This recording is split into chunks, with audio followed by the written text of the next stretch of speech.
At this stage in your business, you're comfortable signing most contracts, but not confident you're catching all the important details. Like the one that means your client gets the license to use the work before final payment is made, which means you end up emailing them for months before they finally pay that final invoice. This is a is it safe to sign check. Each of these 5 quick things takes only a second to look for, but missing them can create issues later. So let's avoid possible hiccups by taking a few minutes here to intentionally scan your contract. The first quiet phrase we're going to scan for is related to making sure the usage license isn't granted until final payment is made. What you're looking to determine here is, when does the license start? Clients always have a bigger incentive to pay when they don't have the final thing they want, like the deliverable or the license. So this one reduces the likelihood that you or your staff are going to have to spend time tracking down payment. Scan the license and payment sections to figure out when the license or copyright ownership actually happens. Ideally, you'll find something like usage rights are granted upon full payment, because this means the license doesn't start until after that final payment is made.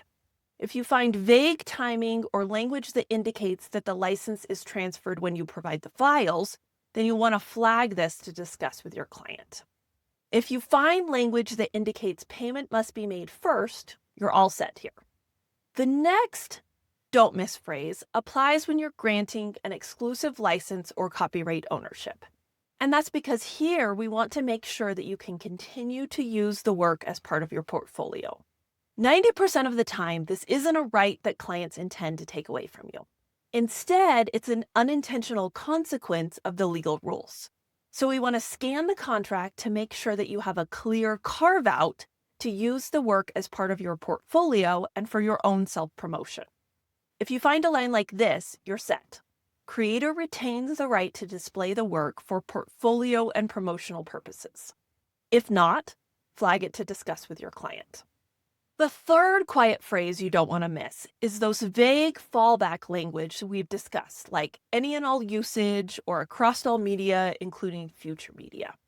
The reason this matters is because of the mismatch between contract clauses. Usually you won't find this mismatch within the same section. It'll pop up in other places in the contract. So this is another time when the find tool can help you quickly pinpoint any broader language in the contract. Scan and flag anything that feels broader than expected to discuss with your client. Your contract likely has a 4 corners or integration clause, making the contract, not any prior conversations, your agreement. Which is why the fourth scan we're going to take is to make sure that the contract aligns with the conversation you had. The mismatch here usually comes from a template not getting updated everywhere.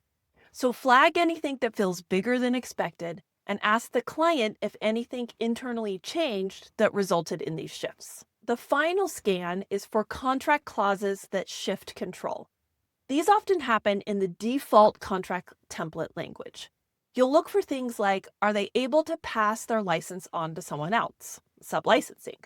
Or how can they alter your work without getting your permission, modification? Depending upon the usage rights, you might need to grant these rights.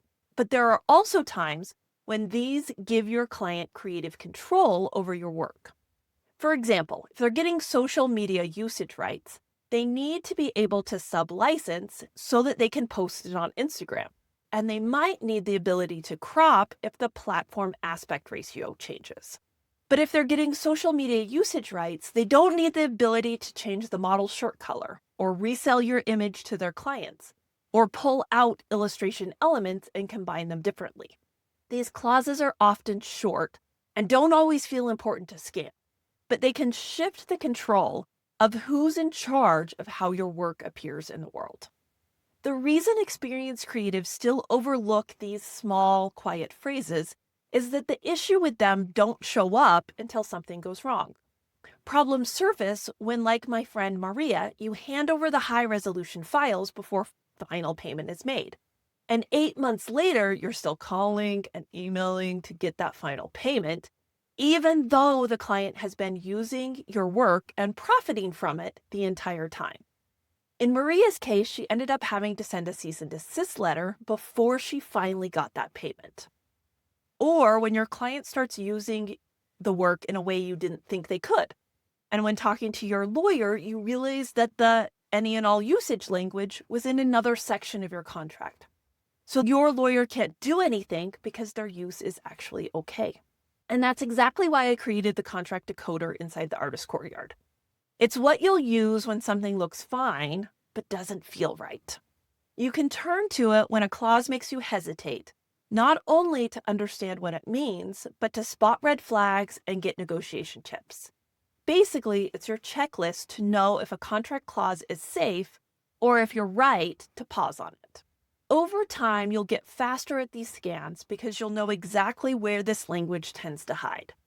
And if you're at the point where contracts are coming up regularly and you don't want to keep piecing this together on your own, that's exactly what the Artist Courtyard is built for. It's where all these pieces come together into a system you can actually use.